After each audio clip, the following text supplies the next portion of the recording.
Mga kababayan, pag sinabi pong unsolicited proposal, ang ibig sabihin po niyan, ang nag-propose kontraktor o supplier ang gagawa ng proyekto. At ibig sabihin po niyan, may pundo na pinagkuhanan na sinabihan siya na maghanap ka ng linya para ito ay ma-implement.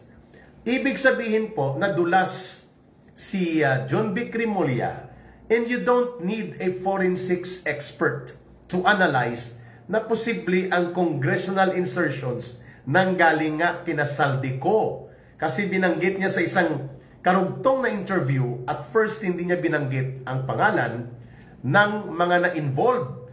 Sabi niya, hindi ko na lang babanggitin, pero yung 8 billion proposal na unsolicited ay galing po yan sa Congress, na isang congressional insertion. Meaning, pinalusot, isiningit, kinatay, sinindikato. Hindi para ipasok doon sa nakaprograma sa budget committee proposal ng gobyerno na ipinapasa sa Kongreso, yung tinatawag na NEP. Wala sa NEP, pag congressional insertion. Wala sa National Expenditures Program. Pero hinuhugot, kinakatay nila pagpasok ng NEP at huhugutan nila ng pondo at gagamitin ito para higupin at kulimbatin ang pondo. Yan po ang ibig sabihin ng congressional insertion. Hindi lang po yan ginagawa ng mga kongresista. Ginagawa din po yan ng ilang mga senador. Kaya nga sa BICAM nila yan inaayos na tinatawag na BICAM. Bicameral committee should be a committee that represents both the House of Representatives and the Senate para po magkaroon ng reconciliation at pagpolish ng isang panukalang batas that includes the budget bill bago ipasa sa presidente para pirmahan. Yan pong purpose ng BICAM, ayusin, isynchronize upang wala pong mga glitches doon sa mga nilalaman ng batas version ng Senado, version ng House. Kaya sa BICAM yun. Pero binulgar din po ni Congressman Toby Chanco na mayroon pa palang small committee. Ito yung sindikato na ginagamit nila Martin Romualdez sa loob ng Kongreso upang maghilot, magkatay at magchap-chap. Yan ng budget na kahit hindi na dumaan sa plenary debates and deliberation at walang official committee report na isisingit ang sinindikato at iniistafa na budget. Yan ang congressional insertions, pandaraya at pangungulimbat through the budget process na ang kadalasang gumagawa doon sa House of Representatives. Kaya tinatawag yan na slaughterhouse, no? Mga matadero. Tagakatay ng budget na kahit hindi nakaprograma, palulusutin. So, ibig sabihin po ng binanggit ni John B. Crimolia, ang DILG Secretary, na there is an existing or there was indeed an unsolicited proposal. Binanggit niya sa isang karugtong na interview that the unsolicited proposal came from the group associated to Congressman Saldico ng Ako Bicol Party List. Kung ang unsolicited proposal ay nanggagaling sa mga kontraktor, supplier at mga negosyante at sila ang kusang loob na nagbigay ng ideya na pwedeng gawin ang proyektong ito at may available na pundong pwedeng gamitin ito, kami ang mag-undertake, ang tawag po dyan unsolicited proposal. So if the unsolicited proposal to procure 80,000 units or items of HPR, high-powered rifles, ang PNP amounting to 8 billion pesos. Kung ang unsolicited proposal ay binabanggit po ni Secretary John B. Crimolia na nanggaling kay Ginoong Saldico ng mga grupo, it follows. Sabi ko nga, you don't need to be a forensics expert nanggaling kay Saldico at sa grupo nila. Tumataginting na 8 billion pesos. Granting na tama at totoo ang binabanggit ni best regards to GovPam, matapang nagwapa pa. Thank you at least, no? Nakaalis na po si Gonzales with family May video po sa airport. Kaya nga mga mandarambong ang nagtumatakas na palabas ng bansa. Ka-Eric, nasaan si Saldico? Ewan ko kung buhay pa siya, no? Sana kabaliktaran. Pero mahirap din kasi litisin ang patay, no? Hindi na natin mahahatulan ang mga magnanakaw kung sila ay wala na sa mundong ibabaw. Corazon Ostero, Duterte para sa masa. Ulitin ko lang para makabuelo ako. Ang ibig sabihin pala, kung sinabi ni John B. Crimolia ng DILG Secretary natin na hindi po pasado sa kanya, bad taste, ang mga congressional insertions, so ibig sabihin pala, mayroon talagang nag-propose na gamitin ang 8 billion pesos para mag-procure ng 80,000 units ng HPRs, high-powered rifles, bagamat hindi ito nakaprograma sa DILG NEP or National Expenditures Program.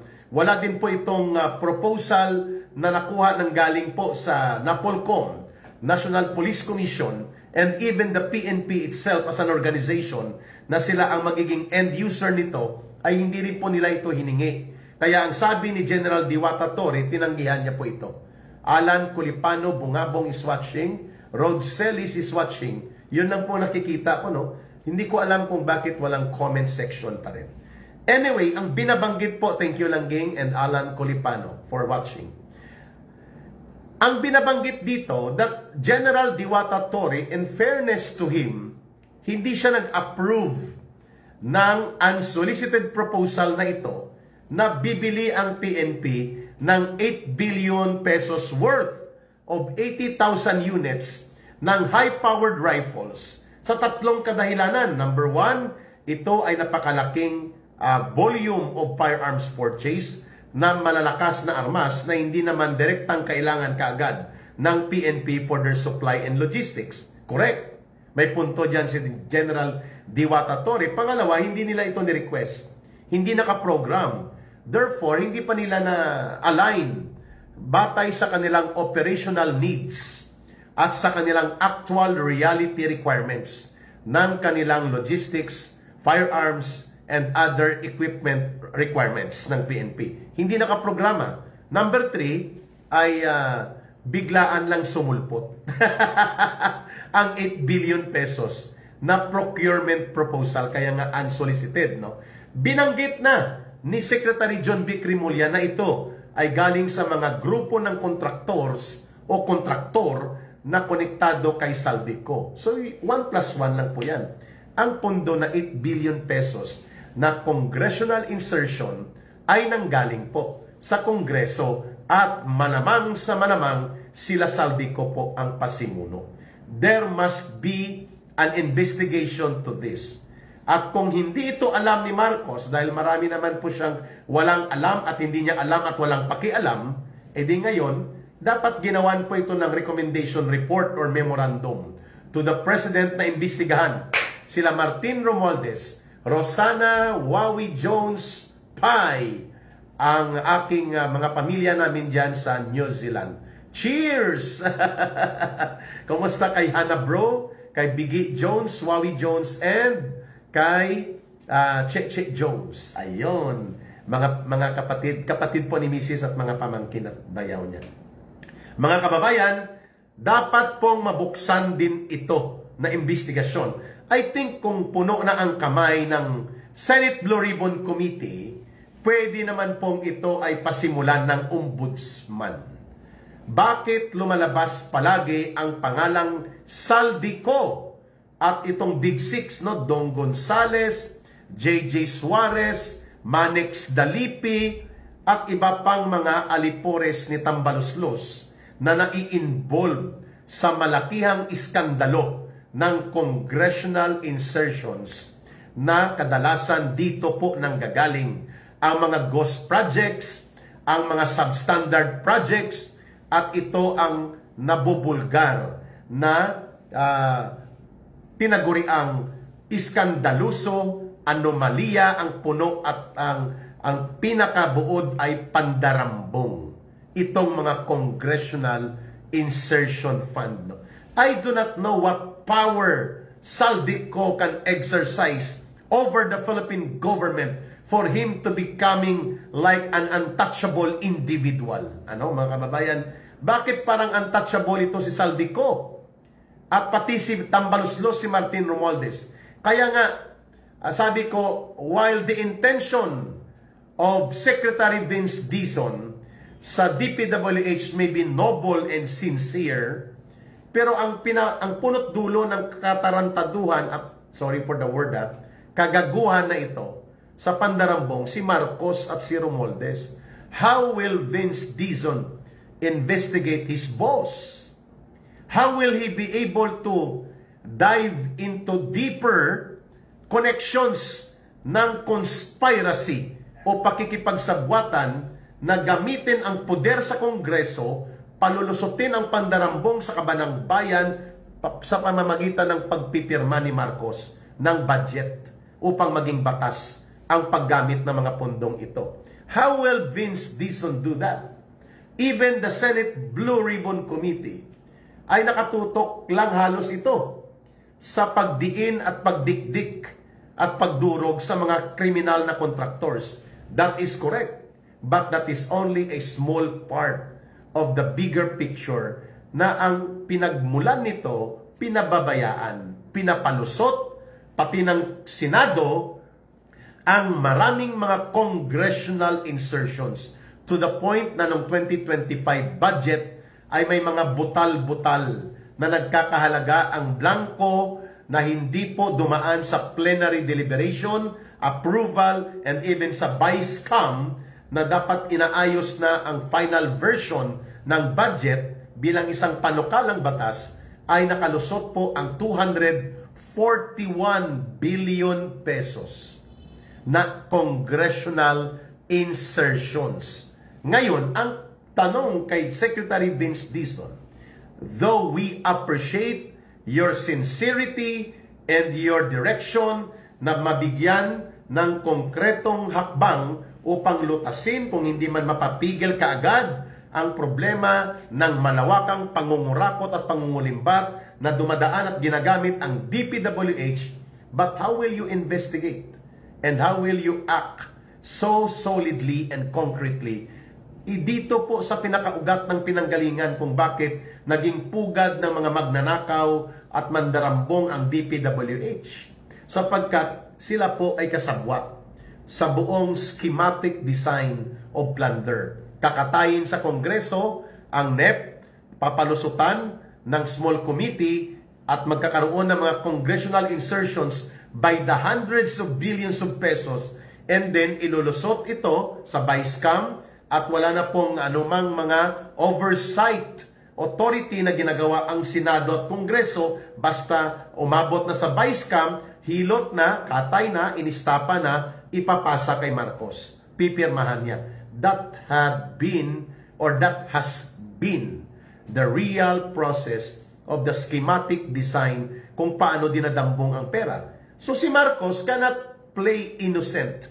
He cannot wash his hands free and clean dito sa pandarambong na ito sapagkat siya ang last touch sa pagpirma ng budget bill upang maging GAA, General Appropriations Act, at nagiging batas. At pagkaraan nito, Rebecca Dayot is watching sa Facebook, ibababa ang pundo sa DBM, ilulusot papunta sa DPWH. At doon po ang mga katayan nangyayari. At ang kanilang matadores ay ang District Engineering Office na kontrolado ng mga kongresista dahil ang naglalagay ng mga district engineer na yan at ang operations niyan naka-attach po sa Congressional District Office ang diskarte. Pati mga kontraktor at mga palusot na diskarte. Kaya, ito ngayon ang nangyari sa atin. It's not just about the criminal and plunderous contractors na dapat habulin, papanagutin at ilagay sa kulungan ng nararapat at magbayad at bawiin ang kanilang nakaw na kayamanan, but it also includes the DPWH, the Congress itself, and even the Senate. Nalulusutan po sila eh.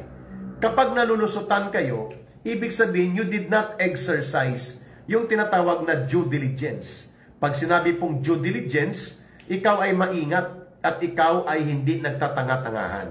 Tinitingnan mo ang mga bagay na pwede palang mangyari, ang ganitong mga karumal-dumal na pangungulimbat sa kaban ng bayan, pinabayaan nila at pinalusot. Yan pong ibig sabihin ng hindi pag-exercise ng due diligence, no? Kagaya noon, nang ang PNP po ay pumayag na mag-procure ng almost 1,000 items or units ng AK-47, yun pala mga NPA ang bumibili. Ang ginamit, mga mining security permits sa Mindanao. Pero ang nagpo-procure na NPA na ibinabawas lang doon sa tinatawag na extortion money or revolutionary taxation, no? So, nakalusot, nakakuha po, imagine hindi na ito naimbestigahan sa PNP. May mga generals na involved because they did not exercise due diligence, prudence, and propriety. Mantakin mo mga kalaban ng gobyerno na gumagawa ng akto ng terorismo, nakakakuha ng mga baril na malalakas at mga bala na nagkakaabot sa bilang na mga almost 1,000. Mga China-made na mga Norinco AK-47 high-powered rifle at mga Czechoslovakia.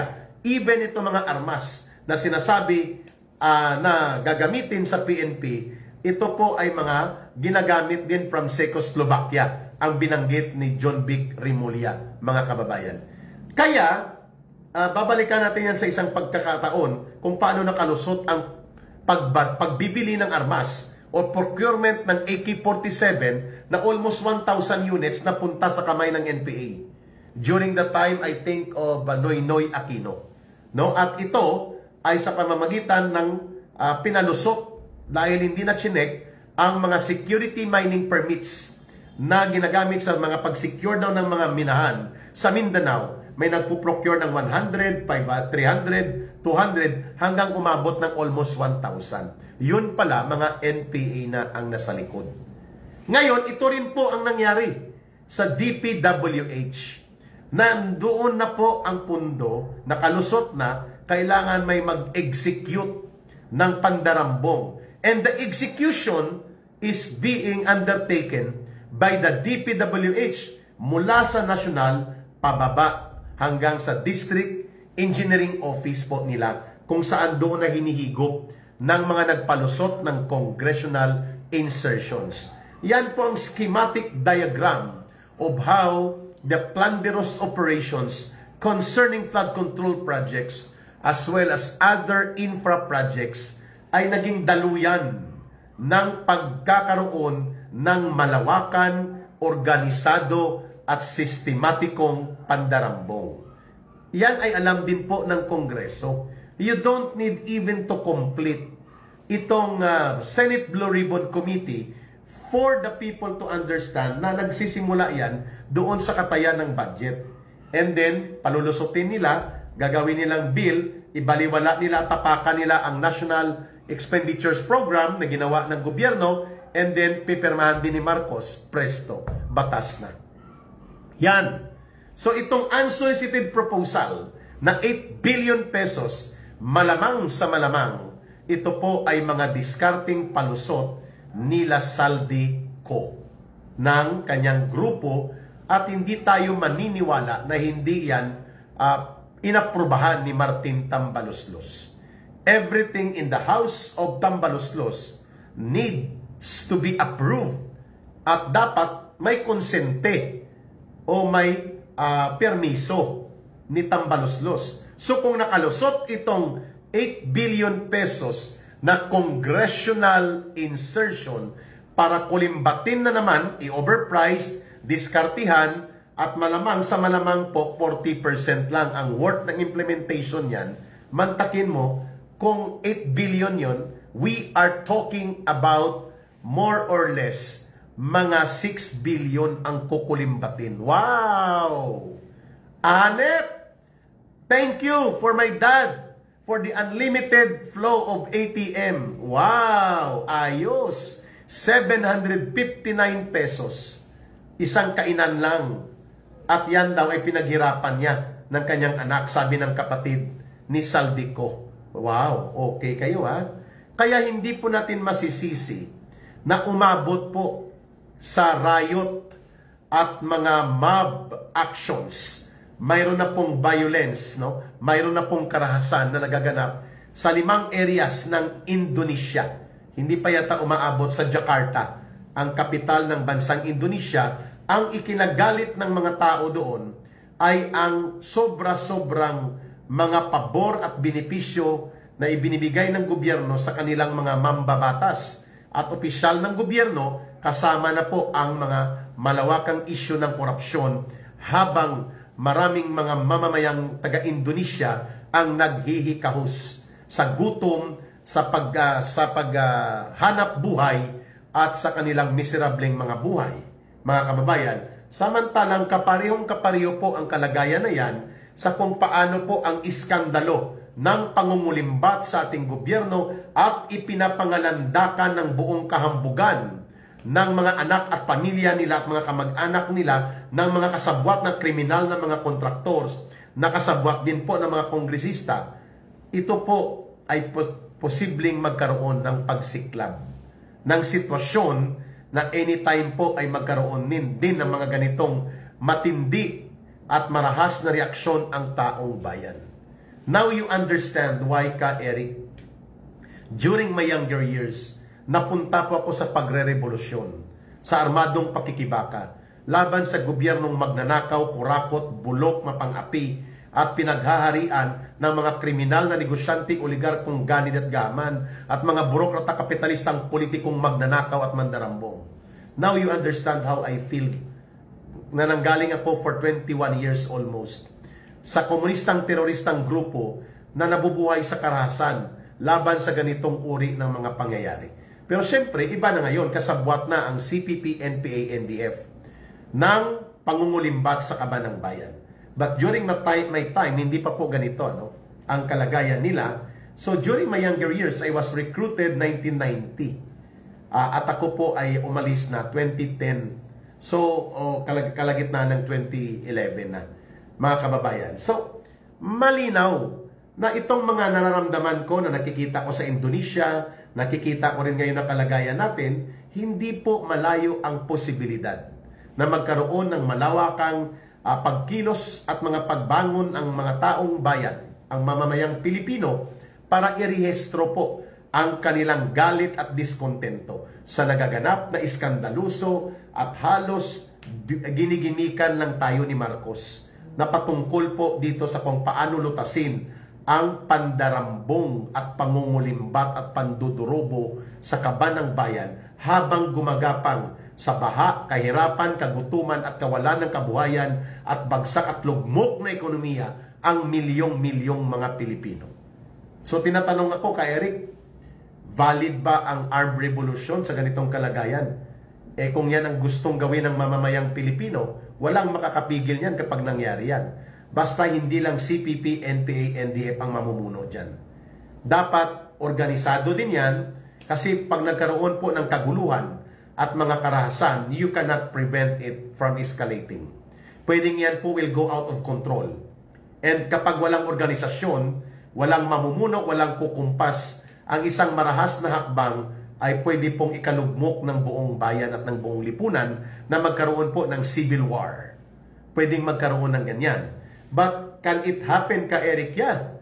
Nobody can predict or nobody can categorically state na magaganap ito sa ganitong pagkakataon o hindi ito magaganap dahil sa ganito. Nobody can predict how the people are going to react in this kind of very scandalous and very, very destructive anti-people na uri ng iskandalo ng pangungulimbat sa kaban ng bayan, na ang only reaction ni Marcos, ilagay natin si Vince Dizon, siya nang bahala dyan. Kulukoy!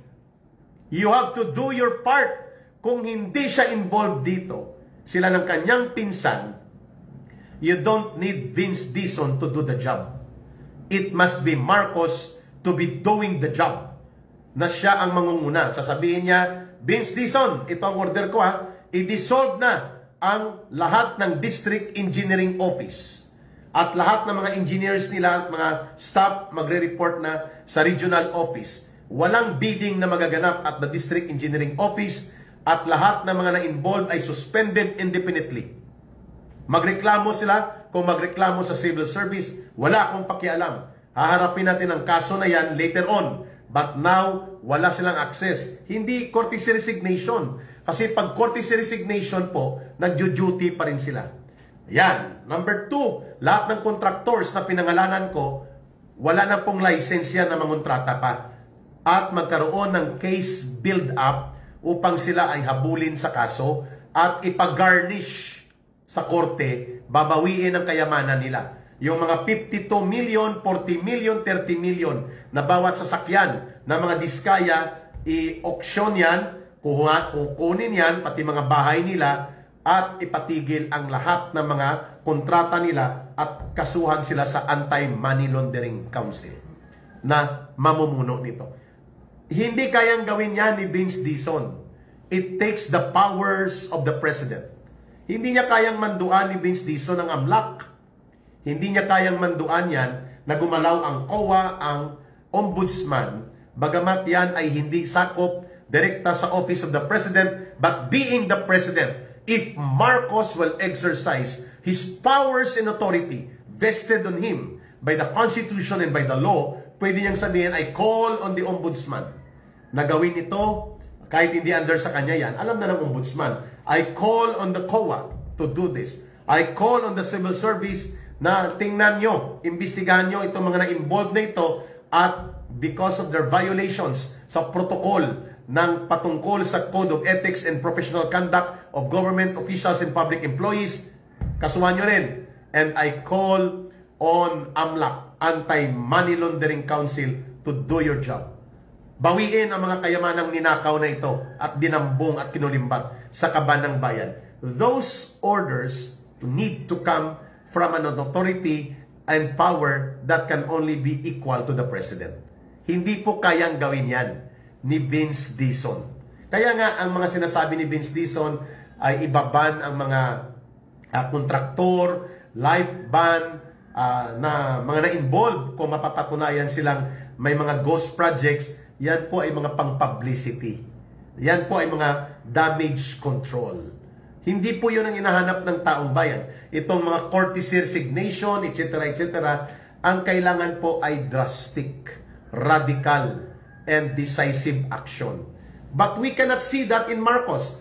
Only Marcos as president can march or pakumpasin niya, pagalawin niya ang makinarya ng Estado. Anti-Money Laundering Council, DOJ, at lahat po ng mga abogado na nasa gobyerno, Commission on Audit, Ombudsman, at para makita din ng mga korte that the government is serious, led by the President. Pero kung ito lang po ang gagawin nila, band-aid po yan.